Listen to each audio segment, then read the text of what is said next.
F-17 thunder तैयार है, जिसको प्राइड ऑफ पाकिस्तान भी कहा जाता है, वो भी टेक ऑफ के लिए तैयार है। आप देख सकते हैं जी, कैमरामैन दिखाइएगा।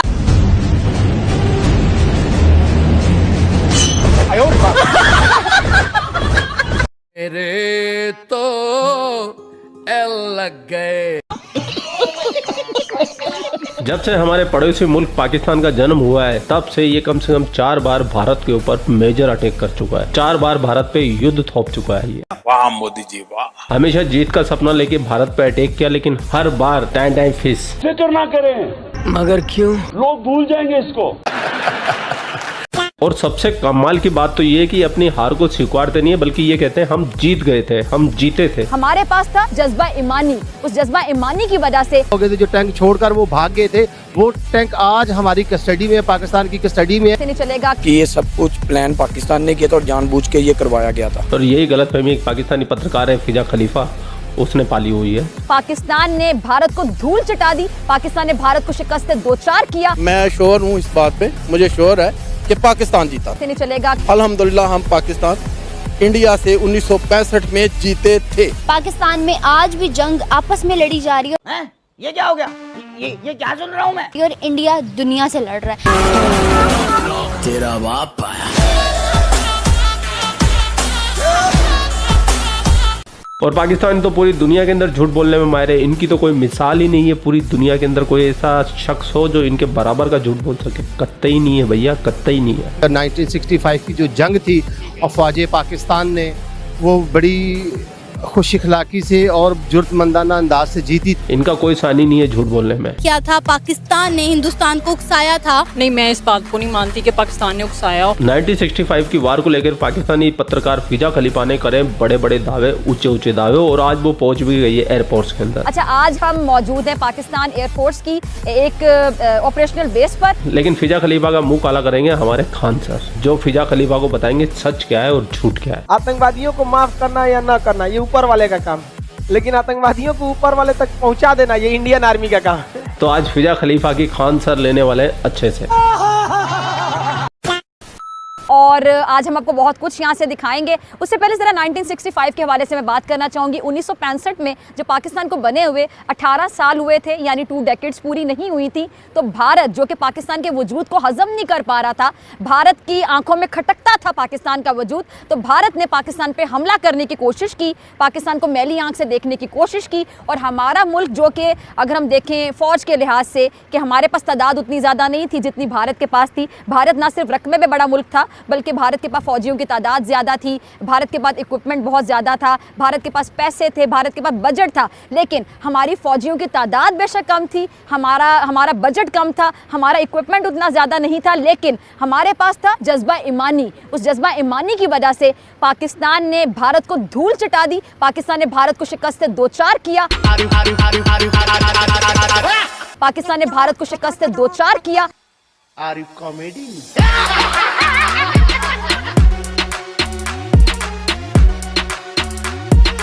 पायलट्स हैं जिन्होंने 1965 की जंग में भारत को धूल चटाई, शिकस्त से दो चार किया। ये जो जज्बा ईमानी है, ये ईमान का जज्बा है, और बतौर मुसलमान हमारा यकीन है। लेकिन वो कहते हैं हम लाहौर तक आ गए थे, 2 दफ़ा लाहौर तक आए। ये तो हमारी भी तारीख़, या हमारे जो उनसे बड़े हैं, जो हमारे मीडिया है, वो भी हमें यही बताता है कि वो 2 दफ़ा लाहौर में आके नाश्ता कर रहे थे।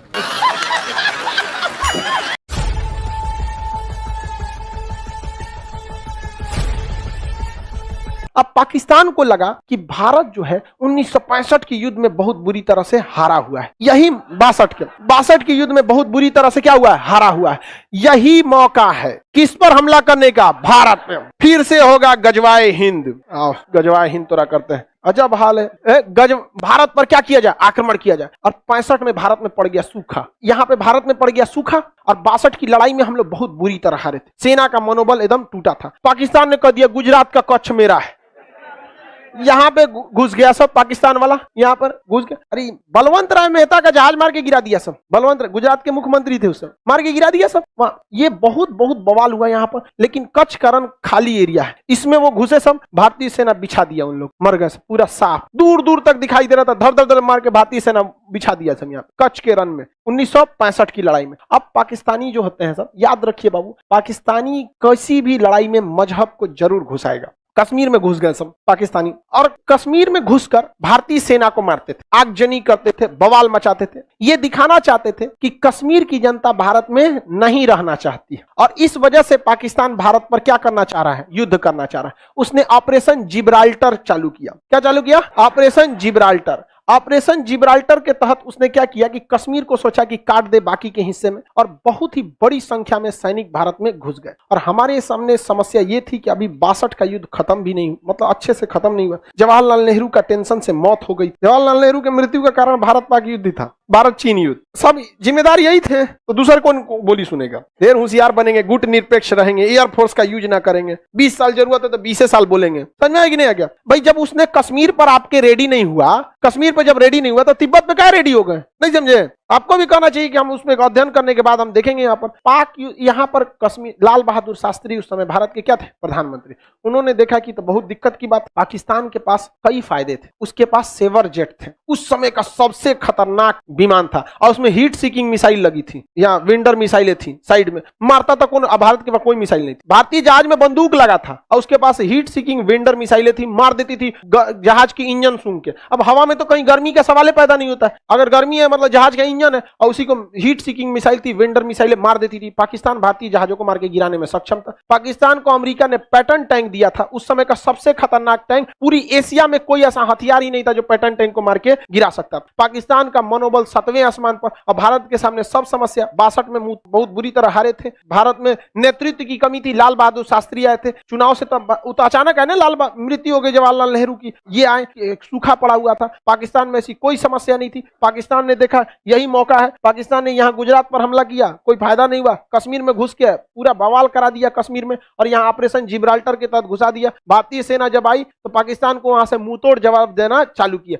और यहाँ पर 21 दिन में जो ऑपरेशन जिब्राल्टर का जो हेड ऑफिस था 21 दिन में उड़ा दिया 21 दिन में उड़ा दिया यहाँ पे, और वहाँ ऑपरेशन जिब्राल्टर की इनकी हवा निकल गई। पाकिस्तानी सैनिक भागने लगे थे यहाँ से। तो यहाँ हमारी थल सेना ने बहुत ही बहादुरी का परिचय दिया, लेकिन यहाँ पर उसकी एयरफोर्स भारी पड़ गई। एयरफोर्स की जहाज जो थे उसके, उसमें ना मिसाइलें लगी थी, और मिसाइल खुद ढूंढ के मार देती है। अब बंदूक में क्या है, मशीन गन लगा है, जहाज को टेढ़ा करना पड़ेगा, इसे करके मारना बहुत मुश्किल हो जाता है। और उसकी दुनिया की सबसे खतरनाक जहाज एस-4 नहीं था सर उस समय, तो अभी भी नहीं आया है, रेडी नहीं हुआ, अभी आ रहा है। क्या बात करते हो? उस समय टेक्नोलॉजी भी नहीं थी, एस-4 तो दुनिया में कहीं नहीं था। तो उसके बाद वेंडर मिसाइलें थी, मार देती थी, धाए से कोई जहाजे नहीं उड़ता था उसके आगे, डर के मारे। हमारे पास सबसे घटिया जहाज उस समय का नॉट विमान था, नॉट विमान था। उसके पास sabre jet, Starfighter, sabre jet, उस समय का सबसे उन्नत जहाज, और उसमें हीट सीकिंग मिसाइल, वेंडर मिसाइलें लगी थी। हमारी जहाज मार के गिरा दिया, उड़ने नहीं दिया। हाँ तो तब हो गया श्रीनगर एयरबेस पे आके बम मार के चल गए, तब क्या किया जाएगा? तो भारतीय सैनिक भी कहां जुगाड़ लगाया सब। इसने कहा एक काम करते हैं, पाकिस्तान के जो सेवर विमान है इनको हम लोग चकमा देते हैं। इन्होंने क्या किया, अपने नाट विमानों को बहुत ही हाइट पर उड़ाया, बहुत ही हाइट पर उड़ाया। किसको? नाट विमानों को, ताकि ये रडार के पकड़ में आ जाए। इन घोंचुओं को समझ में नहीं आया, नाट विमान किसके पकड़ में आ गया? रडार में।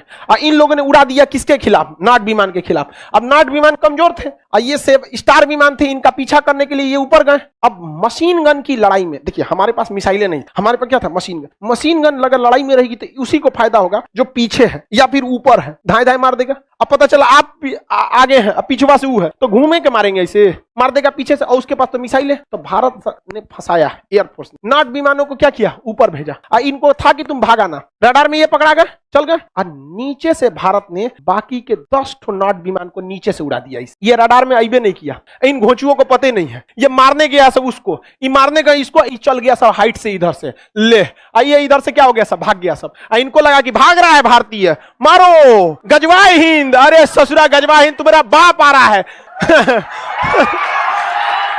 भारतीय सेना वायुसेना के नाग विमानों ने उस समय के सेवर जेट विमानों को इस तरह से मारा कि पाकिस्तानी एयरफोर्स ने कहा कि सेवर जेट विमान अब उड़ान नहीं भरेंगे। लो समझे तो नहीं, इसे कहते हैं खौफ क्या होता है यहाँ पर। और ये हमेशा से होता रहा है। अमेरिका में कमेटी बैठाई गई कि नाग विमान कैसे मार दिया रे उसको, स्टार विमान, नाग विमान, यही होते रहेगा। अब समस्या समझिए, उस चोटों के पास बहुत दुविधा थी। अगर वो इसके खिलाफ उड़ान नहीं भरेगा तो ऑलरेडी ये हाइट पे है, मार देगा, और उड़ान भर रहा है तो ये घेर के मारेगा। जाओगे कहां से तो नहीं, दोनों हाथ में, आगे खाई पीछे कुआं, मरोगे यहाँ पे। एयरफोर्स उसकी चौपट हो गई। और इतना बेहतर, शुरुआत में हमारी एयरफोर्स चौपट हुई थी, इसलिए हमेशा याद रखिएगा हथियार मायने नहीं रखता है, चला कौन रहा है ये मायने रखता है। आज भी सबसे विश्वसनीय जहाज दुनिया में सबसे ज्यादा लड़ाई लड़ा है F-16 जहाज। ये अब बहुत मॉडर्न जहाज है, अमेरिका का ही दिया है। और सेवर जेट भी किसका दिया था? अमेरिका का ही। और स्टार विमान भी किसने दिया था? अमेरिका ने। Heat seeking missile America, vendor missile America धो दिया। यहाँ पे F-16 अभिनंदन लेके गए थे MiG-21, इसे उड़ता हुआ ताबूत कहते हैं, दुनिया का सबसे पुराना जहाज है, झड़ गया इसका पेंट ओंट भी, लेकिन इससे मार दिए किसको? F-16। अरे इसमें एक को इंजन है ना, इंजन में फेल हो गया था इनका। स्टाल पोजीशन कहते हैं, बहुत ज्यादा हाइट कर देते जहाज, स्टाल कंडीशन में चला जाए, इंजन फेल हो जाता है, इसलिए इनके ऊपर मिसाइल हिट कर गई। अदरवाइज मिसाइल हिट नहीं करती, डबल इंजन रहता तब। और दूसरा विमान भी है 1980 का। आपके पास 1980 का मोटरसाइकिल है, क्या हाल होगा? लेकिन हिम्मत देखिए उस आदमी का कि लेके उड़ गया, और किसको मारने के लिए? मारियो दिया उसको, वो तो दूसरा का आके ना मार दिया यहाँ पर। और दूसरी बात, वो पाकिस्तान की टेरिटरी में थे। हिम्मत देखिए, उन सब के पास इतना उन्नत जहाज होने के बावजूद यहाँ नहीं आए, दौड़ा दिए वहां पर। अरे वो तो गलती हो गया ना, सुखोइया पीछे था, सुखोई 30 MKI थोड़ा सा पीछे था, नहीं तो उनका सोचा लाहौर में घुस के उनको तबाही मचा के आता। तो 65 के युद्ध में एयरफोर्स ने क्या कर दिया? धावा बोल दिया। और भारतीय सैनिक तो मनोबल आगे था ही। अरे भाई, एयरफोर्स के चक्कर में ना भारतीय सैनिक आगे नहीं बढ़ रहे थे। जब एयरफोर्स ने भारतीय सेना को कहा कि आप टेंशन मत लो, उनकी एक जहाज नहीं उड़ेगी, तो भारतीय सेना अगले दिन लाहौर पहुंच गई। लाहौर पहुंच गई थी, और लाहौर के स्कूल पर पाकिस्तान का झंडा हटा के और वहां तिरंगा झंडा लहरा दिया गया था वहां। ये हकीकत है। भैया आप लोगों के पास जितने भी टिश्यू पेपर वगैरह हो सब फिजा खलीफा के लिए रिजर्व कर लीजिए, क्योंकि जब भी ये फिजा खलीफा इस वीडियो को देखेगी तो वो जरूर कोने में बैठ के सूखेगी, रोएगी, बिलबिलाएगी। बात तो सही है। तो फिजा खलीफा जी इतना झूठ मत बोलिया कीजिए, जो सच हो उसको स्वीकार कर लेना चाहिए। सही बात है। और आप लोगों को क्या विचार है फिजा खलीफा के झूठ और प्रोपेगेंडा के ऊपर, उसके लिए आप कमेंट सेक्शन आपका ही है, फैल दीजिए फिजा खलीफा को। आप लोग अपना ख्याल रखिए। आपका भाई आपके लिए पाक मीडिया से रिलेटेड वीडियो लाता रहता है। जय हिंद, वंदे मातरम, जय श्री राम, जय श्री राम, जय श्री राम।